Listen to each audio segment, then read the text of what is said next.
अस्सलाम वालेकुम रहमतुल्लाहि व बरकातुहू। गैस कैसे हैं, खैरियत से हैं आप लोग दोस्तों।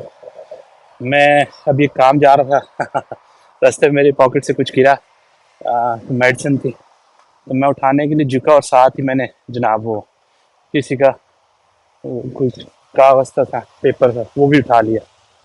अब यहाँ पे नॉर्मली लोग फेंकते नहीं है।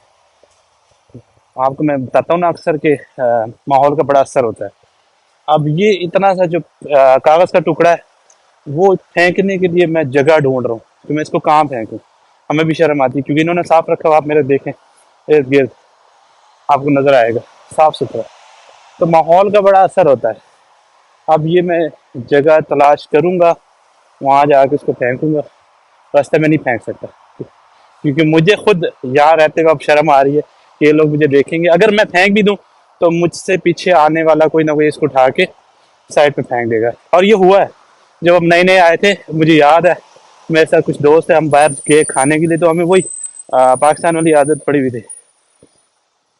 तो वो जनाब हमने कुछ केले लिए और वो हमने जब खाए, खा के उसके जो छिलके थे उसमें डाले शॉपर में, और शॉपर हमने जनाब घुमा के यूं पीछे फेंका। और हम आगे निकल के, नए नए थे उस वक्त, पता नहीं लगा। तो थोड़ा सा आगे जाके वैसे ही एक दोस्त की कहीं अचानक पीछे नजर पड़ी, तो उसने मुझे कहा कि यार वो देख, वो जैपनीज ने उठा लिया। मैं कहा ये क्या करने लगी है। तो जब हमने देखा, वो जनाब हमें कुछ भी नहीं कहा, हालांकि उसने देख लिया था कि हमने फेंका है। तो वो आगे गई और उसने आगे जाके जनाब वो गोमी बॉक्स, जिसे इंग्लिश में गार्बेज कहते हैं, गार्बेज बॉक्स में उसमें डाल दिया। ठीक है। तो ये है मतलब सिस्टम और माहौल, ठीक है, जो इन्होंने बनाया हुआ है। तो अभी दोस्तों मैं भी कुछ देख रहा हूँ कि मुझे जगह मिले जहाँ पे ये मैं फेंकूँ और मेरी जान छूटे इससे। पाकिस्तान में तो अपना भी जो है कूड़ा वो चॉपर में डाल के घुमा के सीधा पड़ोसियों के घर या पड़ोसियों के दरवाजे के आगे। फिर लोग कमेंट करते हैं कि पाकिस्तान की बुराई क्यों की। मैं पाकिस्तान की बुराई नहीं कर रहा, एजुकेट करने की कोशिश कर रहा हूँ। समझे इस चीज़ को। सब लोग अपना अपना कूड़ा अगर वो किसी चीज़ में, ऐसी चीज़ में बांध के, जिससे उससे जो है ना वो आलूदगी ना फैले, उसमें बांध के और घर के सामने रखें। तो जो आपके घर के सामने सीडीए वाले या केडीए वाले, आरडीए वाले, जो भी क्लीनिंग वाले आते हैं, ठीक है, वो उनको उठाने उठाने में भी आसानी होगी और सफाई का भी सिस्टम ठीक हो जाएगा। यहाँ पे तो खैर सफाई का जो सिस्टम है वो एक अलग ही लेवल का है। यहाँ पे आप जो है ना प्लास्टिक की बॉटल्स वो अलग उसमें लिफाफे में डालेंगे, और जो है कांच की बोतलें अलग लिफाफे में डालेंगे, प्लास्टिक की बोतलों के जो ढक्कन है वो अलग उसमें डालेंगे। सॉरी, और कांच की बोतलों के जो कवर है, वो जो लोहे के होते हैं कवर, मेरा ख्याल है वो अलग से उसमें डालेंगे। हर चीज़ अलग अलग। वो जो ट्रे होती है खाने पीने की, जिसमें वो गत्ते से, वो जो नहीं आजकल डिस्पोजेबल प्लेट्स होती हैं, वो अलग उसमें डालेंगे। जो ये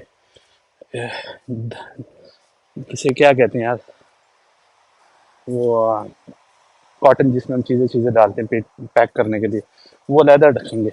और वो जो उठाने वाले, वो भी, उसको उठाने वाले भी अलग अलग ट्रक हैं। हर किसी के अपने ट्रक हैं। वो उस कांच की बोतलों का और प्लास्टिक की बोतलों का अलग ट्रक है। वो ट्रक आएगा, सिर्फ अपनी प्लास्टिक की बॉटल्स उठाएगा अगर उसने प्लास्टिक की बॉटल्स उठानी है। और अगर कांच की बोतल वाला आएगा तो सिर्फ कांच की बोतलें उठाएगा, बाकी वहीं छोड़ देगा। हाँ, ये ज़रूर करेगा कि अगर गलती से वो शॉपर खुल गया या वो कर गया तो उसको पैक कर देगा दोबारा, ताकि दूसरा जो पीछे आ रहा है उसको मुश्किल ना हो। ये नहीं सोचेगा कि यार ये मेरी जॉब तो नहीं है, भाड़ में जाए, ठीक है, वो खुद ही करेगा। नहीं, ऐसा नहीं है। समझ रहे, मेरी समझाने का मकसद ये है। खैर इस लेवल को तो हमें पहुंचते पहुंचते थोड़ा टाइम लगेगा, लेकिन फिर भी जो हम कर सकते हैं वो ये है कि हम अपने घर का कूड़ा एक ऐसी चीज़ में, शॉपिंग बैग में या किसी ऐसी चीज़ में डाल के घर के बाहर रख दें, जिससे जो उठाने वाला है उसको तकलीफ ना हो। तो क्या ही अच्छा है, इससे आलूदगी से भी बच जाएंगे और सफाई भी होगी। सफाई निस्फ ईमान है। समझ रहे गाइस। तो ये आज का मेरा मैसेज था। अभी चलते हैं आगे जहाँ मैं जा रहा हूँ। अल्लाह हाफिज़।